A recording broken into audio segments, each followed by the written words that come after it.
ټولو سخته راته هغه د پاکستان صحنه وه چې زه د کوره راوتم او امریکایانو ته تسلیمولم. دغه صحنه ما ډېر شیان اوس هم نه دي لیکلي چې پاتې دي، ځکه انساني غیرت نه ایجابوي چې هر څه سړی باید ولیکي، په زړه کې مو ساتلي. خو ډېر شیان په دې ولیکله چې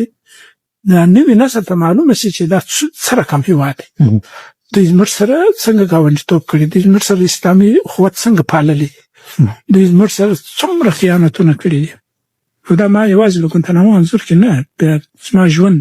طالبانو سره یو بل کتاب چې ډېر مشهوره دی، تقریبا په لکاو په میلیونو چاپ شوی دی، دنیا کې 23 ژبو ته ژباړل شوی دی. په هغه کې مې دا ټول شیان لیکلي دي چې په ما باندې تېر شوي دي، چې په تجارت کې دوی زموږ سره څنګه دوکه کوله، په مذاکراتو کې زموږ سره څنګه